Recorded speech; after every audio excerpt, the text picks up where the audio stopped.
Hey everybody, uh, thanks for tuning in. My name's Sean and welcome to the How to Hero YouTube channel where it's my job to awaken the hero within you. There's a hero within all of us. And YouTube's been being super weird for me and I don't know what was going on, but it wasn't working with the audio and stuff. I think we're good now though. I hope everyone can hear me okay. If you can, just type something in the chat, anything to let me know that you can hear me and that you're seeing me okay and everything's working. That would be awesome. Doesn't look like I'm dropping frames. Looks like audio's okay. Um, Everything was working really good before, so I don't know why this time it was weird. Awesome. Thank you, Eric. Appreciate you. Sorry about that. I don't know what was going on there. So today, though, we're going to talk about shadow work. We're going to talk about why shadow work and self-healing is the most important thing you can do and why it's not selfish, actually, and why a lot of light workers, we talk about like the idea of being a bright light, like to show others be way shores, right? We talk a lot about that, but people misunderstand what that means, and I think it's really important. And so I don't know what other people call this. We're going to talk about as well something that I call the prism of perspective, or at least that's what I've been told it's called by spirit, my spirit guides. I don't know what other people call it. I don't know if other teachers, spiritual people have talked about this at all. This is just a download that I got today, so I call it the prism of perspective and how that will shape the reality that we see. And so I've set up a little thing here, and then I'll do some like tarot readings and stuff too, probably as we get going. Awesome. I'm glad everyone can hear me. That's awesome. I hope everyone's doing amazing. You guys feeling good today? Resurrected Gypsy, hello. Eric and Laisla and Sabrine. Welcome, welcome, welcome, welcome. I love all your faces. Thank you for joining me. So what I'll do is I guess we'll just get started like right away. And actually, I made a couple notes. I barely ever make notes, ever. But I did make a few notes. So let me just bring them up quick. Because I wanted to do a couple things. And so we also might talk about how the Schumann resonance relates to the Great Awakening and like how we can use that, like how the Schumann resonance proves the Great Awakening is real, and then how it relates to like what's going on, and how you can use it to like kind of get an idea where the collective's at as well in some ways. And so the first thing I'll talk about is, I guess, the purpose of life and consciousness. Let's talk about that. And in order for us to understand that, we have to first understand like what does life do, right? Like if we just get right down to the basics, like what does life do? Life, it expands, right? It grows. That's all life does. Nature grows. It grows until a point where it dies, and then it starts a new cycle of death and then regrowth, right? Rebirth. And so we know that nature grows.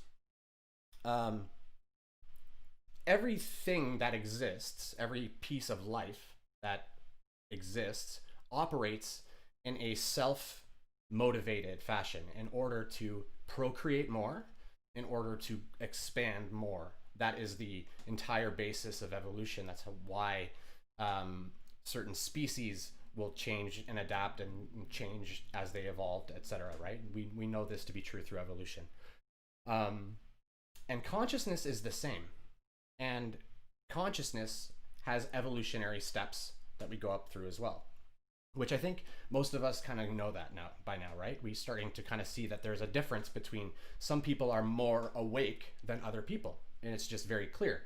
Some people go through life in a very unconscious, programmatic type, robotic almost type way, and other people are more awakened to what's happening. They're more conscious. They see more and perceive more of what's happening around them. And a lot of people call that sensitivity. They call us sensitive. Why we expand is to not be alone. Well, the alone feeling, right? That's actually what that would be, is contrast. That would be darkness, dark emotion or contrast, to trigger us to understand something that is not true. In order for us to be alone, we would have to be by ourselves. In order for us to be by ourselves, we would have to be not connected to all. But we are connected to all. And so these, in this state of perspective, in this plane of existence, it's constructed this way so that we can experience that type of feeling, which gives us the contrast that we need to then understand what we do not want, right? So we understand being alone doesn't feel good, right? So let's not be alone. But that's why the lonely feeling exists, is so that we can expand into more. And so that's another way to look at it, though, yes, is to, like, collaboration is where we're like, that's what life as it evolves tends to start to understand just intuitively. The more we band together, the more we can accomplish, right? That's the other thing too. So exactly, in many ways, yes, that's why we feel that type of feeling, and why we set ourselves up to have particular life experiences that will drive that feeling, so that we can really understand just how lonely we don't want to feel. As silly as that sounds, in order for us to understand what loneliness even is, we have to experience it, because we can't understand it without experience. Otherwise, all we have is an intellectual conceptualization. We don't have the wisdom that comes from experiencing the concept itself. And so now I'll just talk about, we know that that's like the purpose. That's what life does, right? And that's what consciousness does. And so when humans were designed, and humans were intelligently designed based on experimentation done by light beings, more or less. That's the easiest way to say it. And so I'm not going to go into whether or not it's like angelic or extraterrestrial, because it's just upper dimensional, is what I'll say. Because if we get into the specifics, it gets very muddy, and there's no reason to really go into that. We'll just keep it at generalities. But basically, man was designed to be a creator in the image of God, right? We were bestowed with creative power, divinity, and freedom of expression and free will in this plane of existence. And this entire, I guess, reality that we experience was formulated in order for us to learn how to be gods. That's what it is. It's a school in many ways, for us to learn how to be proper gods, all experiencing, all knowing gods is the goal. So it essentially, we go up through this kind of spiral, and all returns to source. So source starts off and fragments into all these different experiences, which what we would call ourselves, or different unique individual experiences, ourselves. And then we walk around the world and have all these different experiences, and all those experiences tie back into the core source, which sort of aggregates all of that. And then now you can imagine that source that can experience that has all of that experience now has the wisdom tied to all that experience as well, right? And that's essentially how gods are born. And so what consciousness does is it evolves through the different densities of consciousness, and first eventually we become to the point of like we have sentience, like an animal, for let's say. An animal is sentient, right? Like it has feelings, it like runs around and does stuff, and it thinks, oh, that's cool, I like this thing, and it does that thing, but it doesn't properly like rationalize or reason. And so that's why it's not at the same density of consciousness that we're at, which is the next density, is the third density of consciousness. And that's where we start to understand, and we have reason. We start to apply a lens of perception to reality, built around these conceptualization frameworks that we build through language typically. And so I'll get into sort of what that means, and I'll draw little pictures to try and make it, because it's kind of complicated to talk about. But essentially, if we think about like what language even is, like when we talk about anything in the world, right? We say that's a car, right? And a car isn't, what is a car? The word car is actually like, in and of itself, it doesn't mean anything. It's just a word. But we know that the word car represents, or is a symbol for, the concept of a vehicle that like people go in and drive around and stuff, right? We all know what a car is if we speak that language. And it allows us to not only manipulate thought forms in our minds when we're rationalizing and reasoning. That's what allows us to do that quickly, is conceptualization frameworks. But that's also what causes us to see those conceptualization frameworks manifest in reality. So the important thing, though, is that all of us have a unique lens of perception, which I call the prism of perception. And so, like, let me switch to my my view here, and I'll draw it out. Cards. There we go. So hopefully this works okay. Oh my god.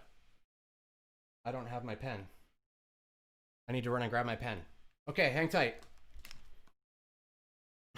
My whiteboard marker. This is very professional. I appreciate your patience while we deal with this. I need to get a production assistant or something.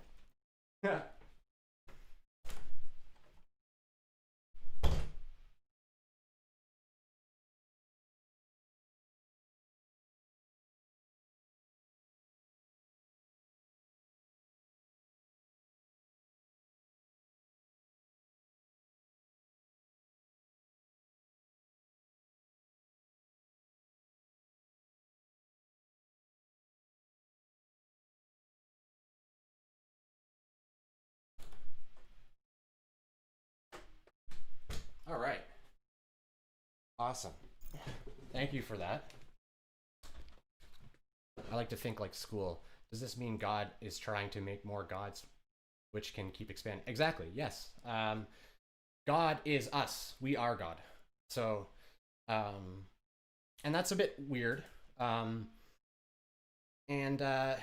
important thing is, like, regardless of what people believe about spirituality, religion, etc., like, I'm not going to sit here and talk about which school of thought of dogmatic sort of principles are correct, because that's those principles are illusory. And what I'll just talk about is what, like, at the basis of metaphysics, what conceptual and logical things are true. And I'll go from there based on my experience and what I've been given by my guides. That's essentially what I'll do, and then use your discernment and your research. And if there's something that I can, like, reference as well to, like, you know, if I think of somebody else's work that talks about this, then I'll reference it as well. But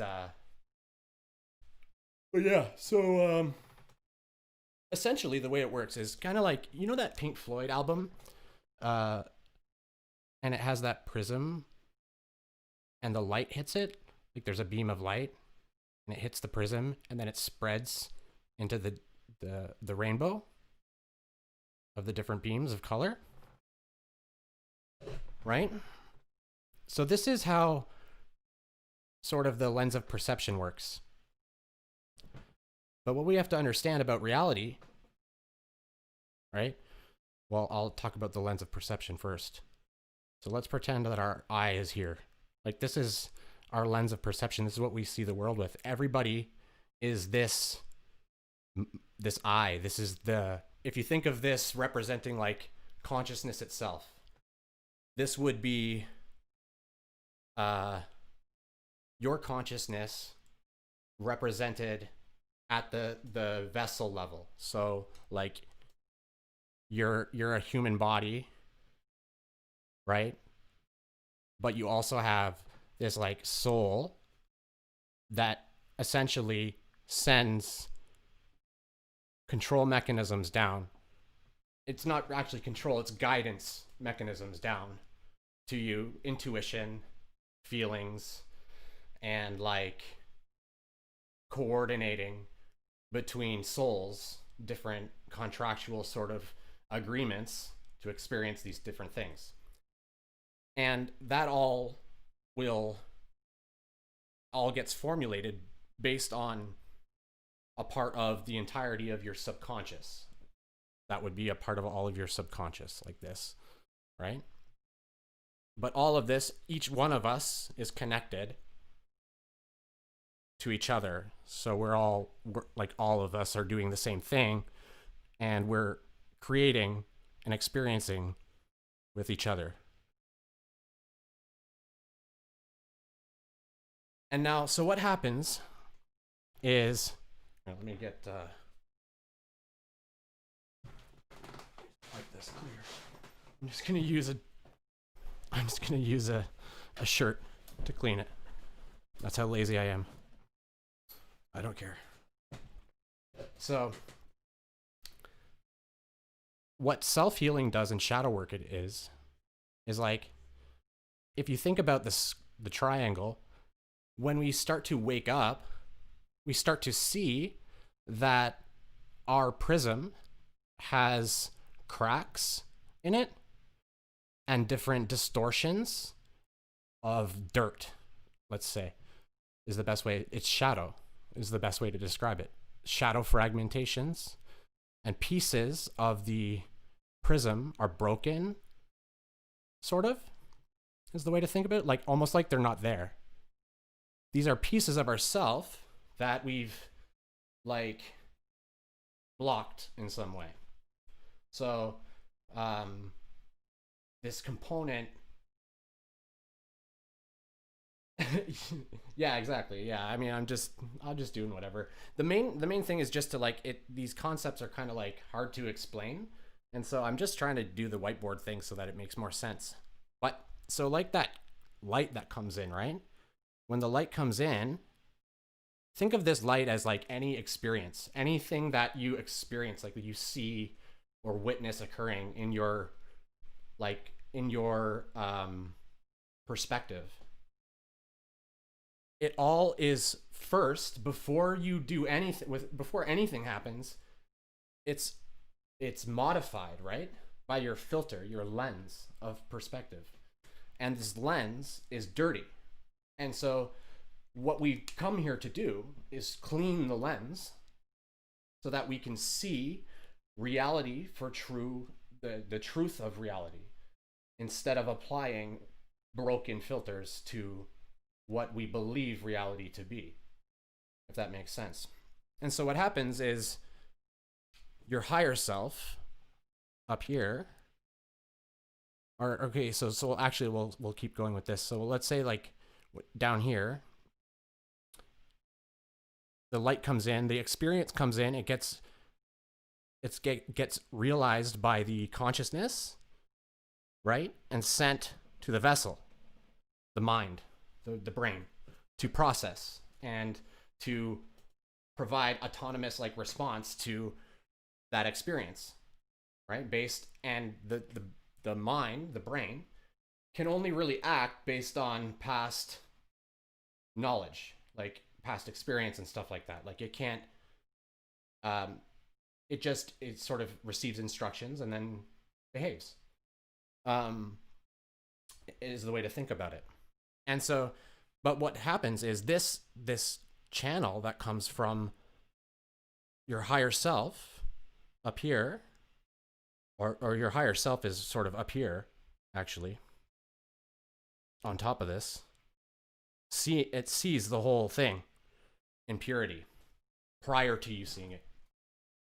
And that's why it can intervene, and it understands what needs to occur in order for you to have certain experience to then seek to heal the parts of yourselves that are broken, if that makes sense. Or the parts of yourselves that have like faded away, or the darkness. Yeah, a collective consciousness and a collective shadow as a society. Yeah, we do. Definitely. Yeah, 100%. Um, we all are one. So all of our experience, so my shadow and how much shadow I have and how much I've healed and whatever adds to the collective's shadow. And how much and the more I heal, the more the collective heals, because we are all like all one. And so when this information then comes down from consciousness into our like experience, it's been dirtied now by our lens, right? The prism of perception.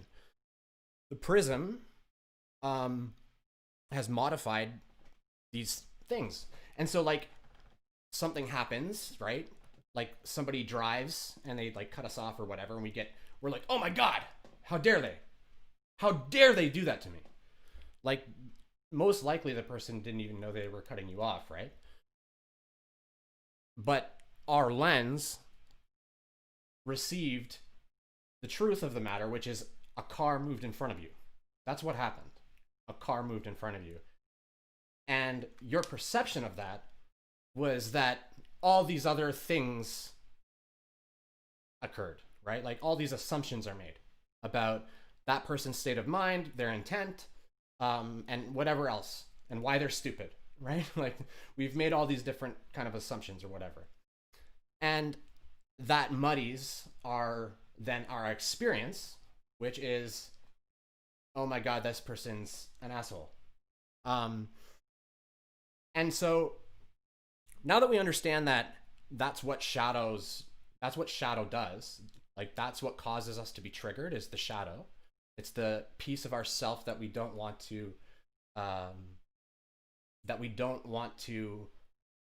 or sort of that we've sort of tucked away and pretended that doesn't exist, right?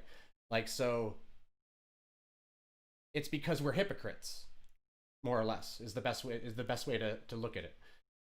We get mad that that person cut us off, and because if that person did that on purpose, right, it was rude to do. That's them being rude, and we're not like that. We're not rude like that ever, no matter what. We've never done anything like that in our lives, right? So how dare they do that?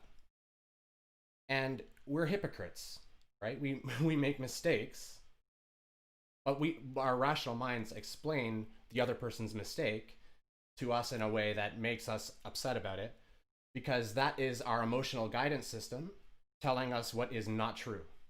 And that starts to get a little bit fuzzy now, so a little bit complicated. So now that we understand that, like, our relative perception of reality changes based on our own sort of structured beliefs that we've conditioned ourselves to believe. Do you think the current turmoil in the world is part of the collective consciousness / shadow work? Yeah, absolutely. So what you experience in reality, that's exactly where I'm getting at next, actually, is, so once we understand that like that's what's happening, that our perception is not reality, right? It's filtered reality. And our goal is to receive source light information in as unfiltered a way as possible, in as expanded as possible. So source wants to express itself in entirety, in all ways, as much as possible. That's why anything that's based in lack, or anything that's based in like diminishing mentality, is not something that's in alignment with source and higher self, and God. And we are God, right? So when we get that, then what we'll move to next is that we understand that reality that we experience is a reflection then of our internal state. The lenses that we've created and constructs we've made reflect the reality back to us, right? And so now it seems like reality happens and we perceive it and then we think something about it, right? That's what it feels like happens. But that's an illusion. And that's the duality of this dimension. It's reality doesn't happen that way. There is no such thing as the past. There's no such thing as the future. There's only the present moment now. And we are all connected and all one. Reality happens, it's almost like on top of itself, right? As one continuous moment. It's a sinusoidal wave of energy. And it's all in a unified field connected, right? And so what we experience is actually a reflection of what we already have inside of us. We created the experience that we're seeing. In other words, we are directly responsible for exactly what we're experiencing. We not only orchestrated the pawns involved, like the people, we'll call them pawns. We orchestrated the people with soul contracts and like essentially, you can think of it like higher selves kind of together, making sure that so-and-so says this thing to you today to make sure to trigger you to feel like this so that you can learn this about yourself and surrender and approach yourself with self-love and heal that piece of yourself, which is returning to you a fragmentation that you lost before. And so source, your higher self, is always guiding you to find these fragments, these lost pieces of you. And so the whole purpose of life is to continually find these fragmentations of pieces of yourself that you lost by giving your power away to a concept, whether it's a concept or a thought form or a person, but giving your power away to something external to you, because you're putting your power into illusion, if that makes sense. And so when you take that power back, you then clean that part of the lens, and then you'll be able to perceive fully the truth of the matter, and you'll no longer experience the negative emotion because you'll see the truth of reality. And you'll be the neutral witness to reality instead of the person who has all these opinions about whether it was good or bad based on, whatever, if that makes sense. Does anyone have any questions about that so far? Like, that's pretty, I don't know if how complicated, like, it's complicated. It's pretty complicated. And I'm trying to like explain it as best I can. And I'm pretty new to doing this stuff and getting this information from my guides and then like transmitting it to a bunch of people. So I'm all sweaty too because it's hot as heck. But and that's why the collective turmoil in the world, actually, like you say, this is a manifestation, a physical manifestation of the collective feeling negativity about itself, if that makes sense. So in the world, we are setting, as a collective humanity group together, we are creating this world that exists for us to find more ways to surrender. And this is going to get worse and worse, actually. So this entire, like, let's say, all this coronavirus, for example, all this stuff that's going on with that, this is all a creation by us, orchestrated by us, in order to cause us to see different ways we need to surrender to just let things flow. Stop fighting to move upstream when we can just flow downstream. So for example, like life has just very quickly suddenly just changed. A bunch of things we used to take for granted, we just can't do. Like a bunch of places you have to wear masks if you go into a store or something. And it's uncomfortable, it sucks, and it's annoying and whatever. And there's all these different opinions on masks and whatever. None of that matters. The point is that whatever belief you subscribe to, you have to change. Like you saw yourself doing things this way, and now you have to suddenly not do things that way anymore. And you realize, why was I ever doing anything anyway? Right? Like we adapt to the new norm quite easily. And we start to, this entire thing is structured in a way for us to create these experiences to then surrender and grow. And that's why it's only going to get, I think, worse. Not worse. That's not the right word, but it's going to get bumpier, I should say, because we need to surrender everything. And so that's why reincarnation happens, and we go through all these different life lessons so we can experience all different things. And so humanity has to get quite used to surrendering to what is, surrendering to reality instead of projecting what they believe they would prefer reality to be based on a system or structure of beliefs that is based in illusion. Right? Like, for example, if we just skip back 150, 200 years and we talk about homosexuality, the topic of homosexuality itself was very, very differently looked at 200 years ago. Did we change?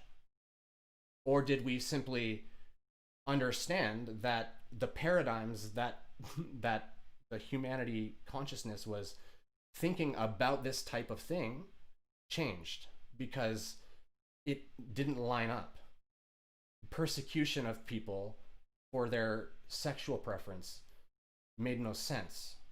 So we stopped, right? Because we're based in expansion, not in minimizing, right? So that's kind of one way to look at that. Trouble with taking action versus surrendering. So yeah, so I mean, a lot of it is semantics, right? A lot of it's like wordplay. But think of it this way. So surrendering doesn't mean just when something happens, you just be like, well, I surrender.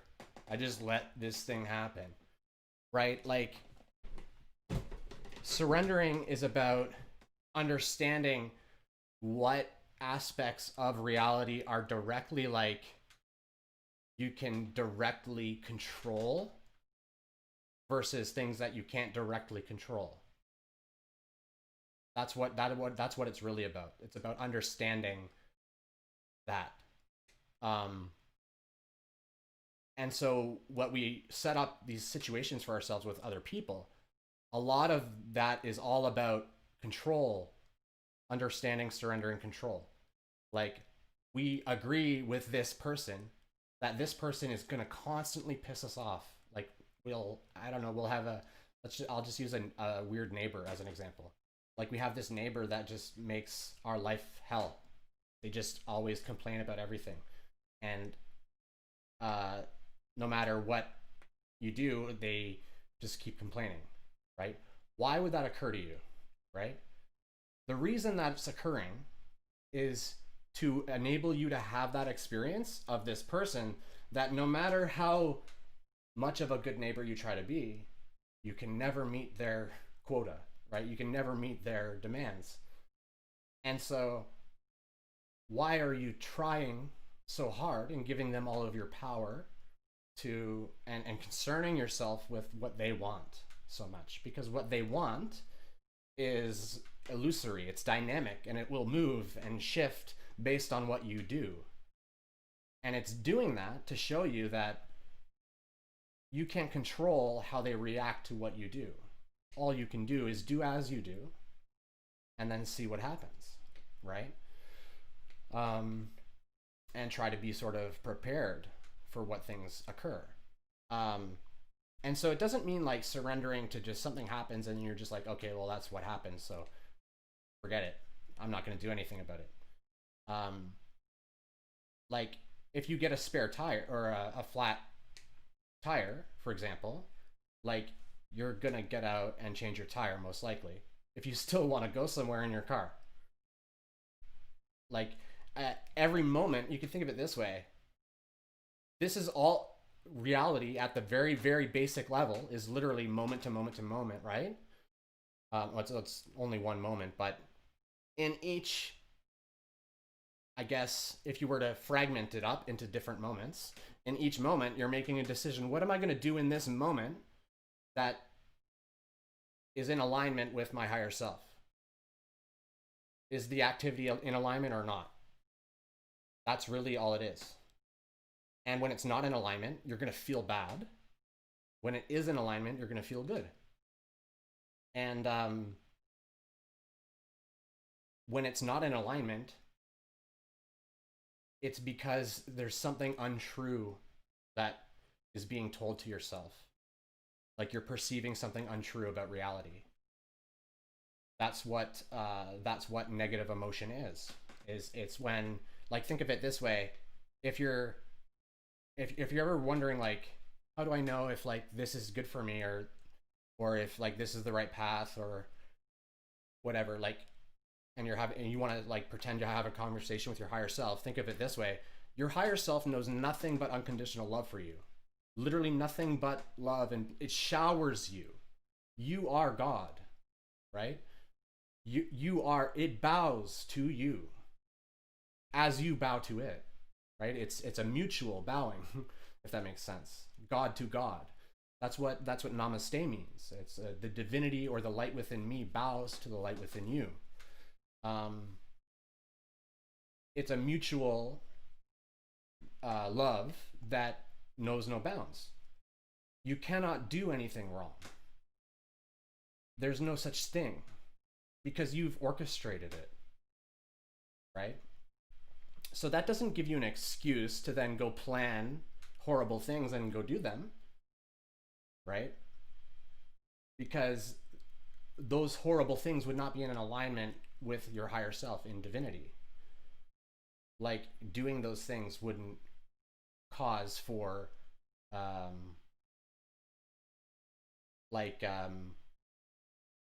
if they're causing you to feel what you perceive to be good, it's a distortion of what feeling good actually is. It's not true connection with source. That makes sense.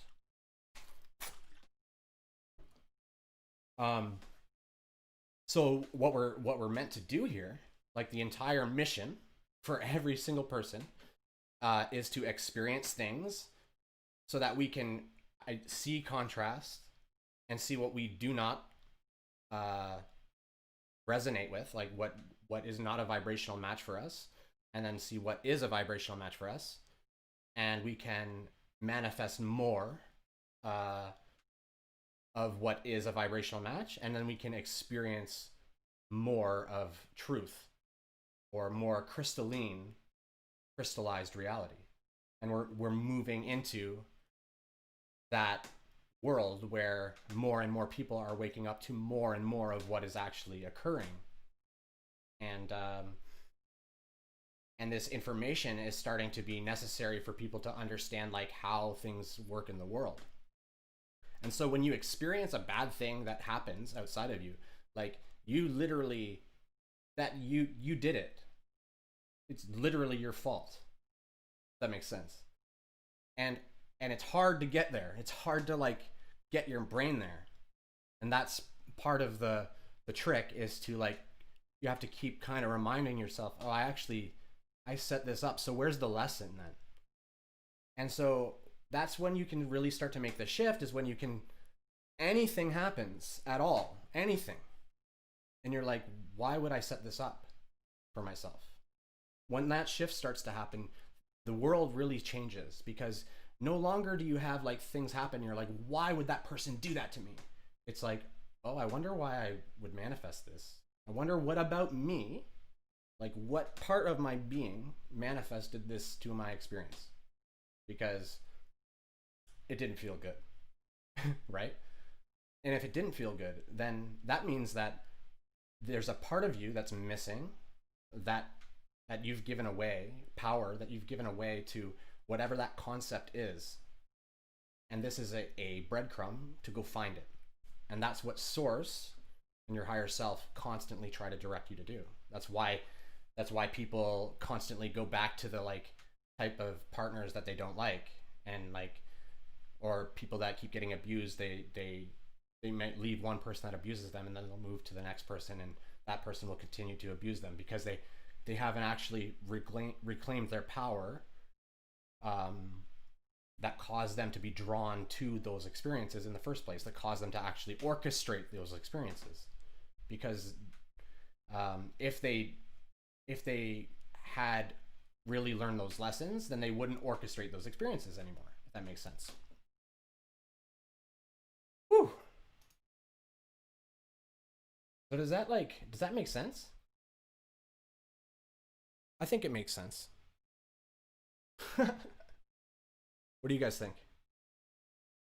Sabrine has annoying neighbors? Yeah, I think everyone has like annoying neighbors, right? Like that's part of what neighbors are meant to do, I think, is just be annoying. That's their whole purpose, is for neighbors to feel like they have some sort of say about what you're doing in your space because they're near you. Right? Like that's what they're for. Hey, I can see your space and I don't like what you're doing there. So I'm going to say something to someone about it, and I'm going to make a stink. Like that's what they do. I don't know. But we can start to like kind of understand that when we apply self-love, right? And heal these parts of ourselves, that's when we can stop experiencing the negative catalyst, right? The contrast.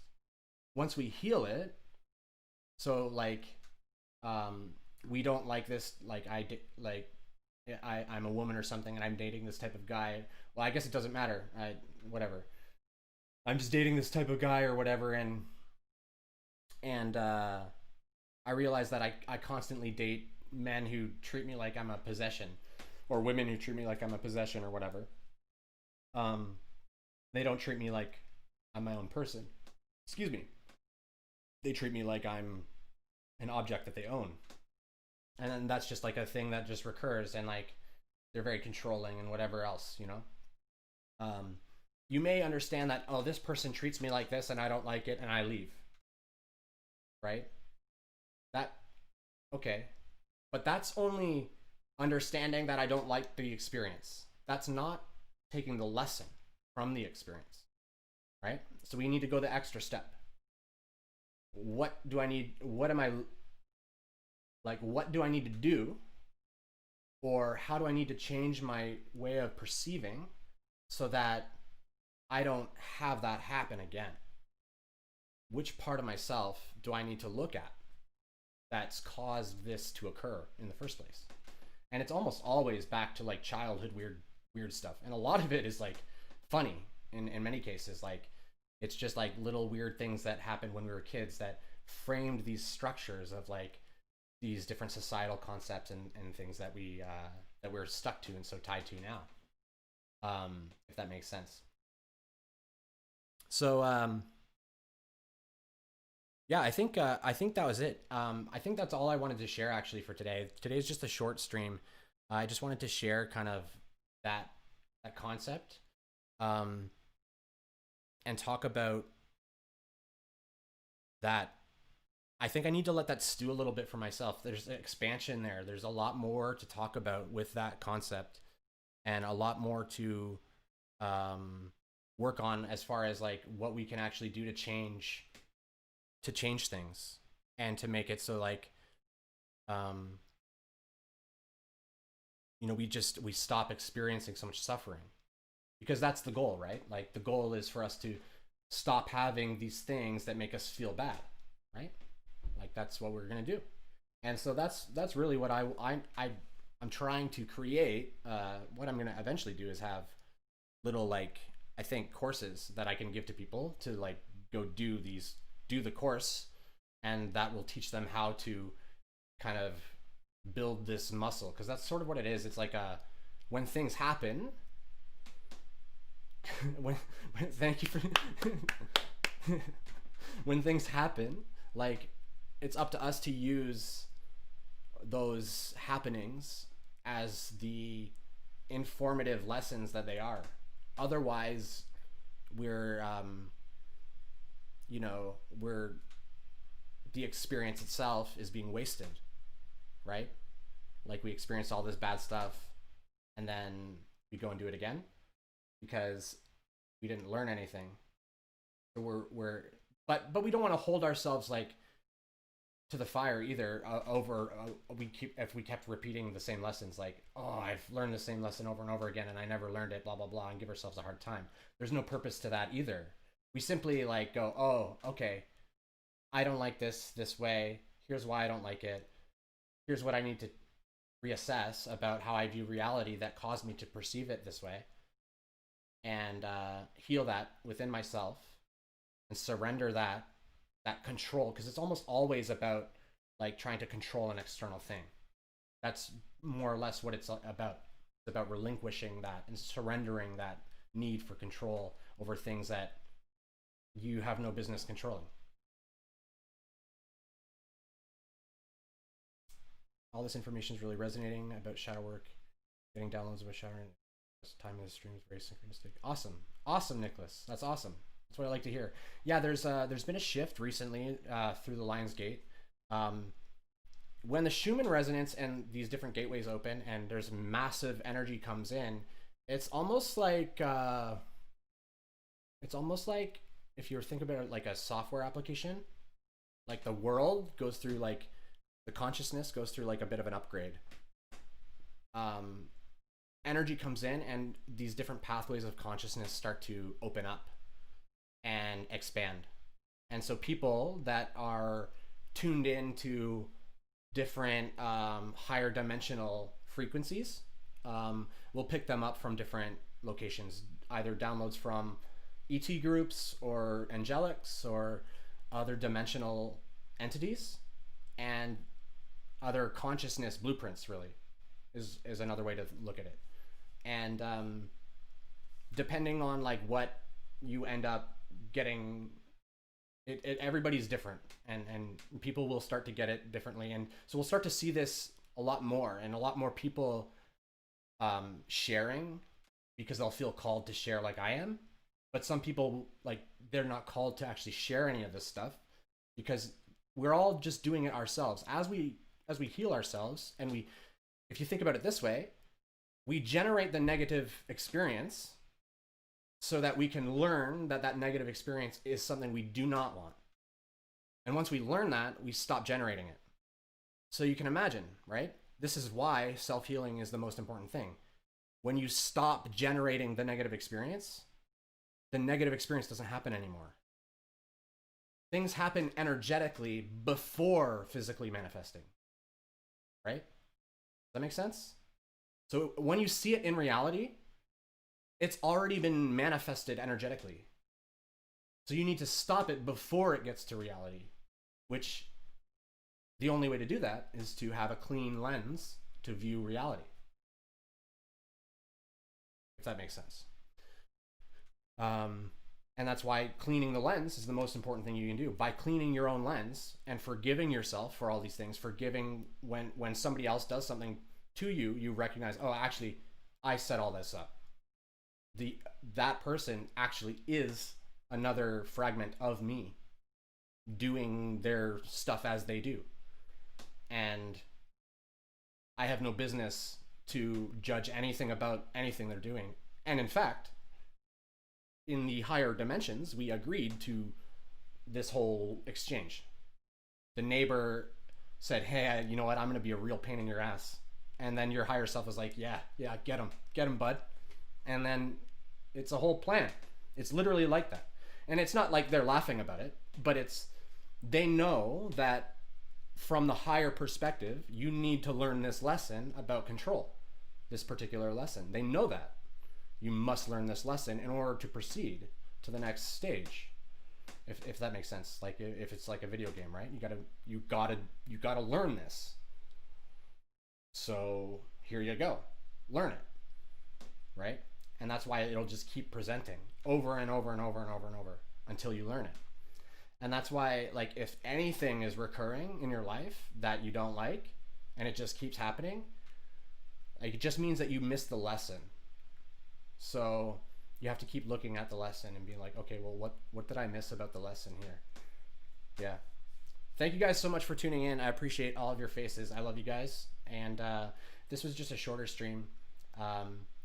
So let me know if you guys notice any other people that were talking about this concept, because I would love to, if I know of any other like spiritual people that are either sharing their stuff, writing books, I don't know, that are talking about this particular subject. I'd like to read what they have to say about it. I haven't read any of this anywhere. I don't think so. It was sort of new information that just came into me today, and I wanted to share it and help us understand like why we should focus on healing ourselves first, and why stepping into alignment with what our inner being truly wants, which is nothing but everything amazing. Like if you're like, should I play guitar for a living?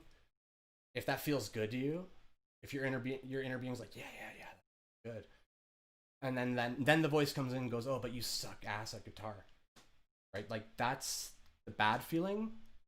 That's not real, right? The inner being's like, yeah, dude, yeah. Learn guitar, dude. Yeah. Who cares if you're not great right now? You'll be better. Yeah, you're gonna get better. You're amazing.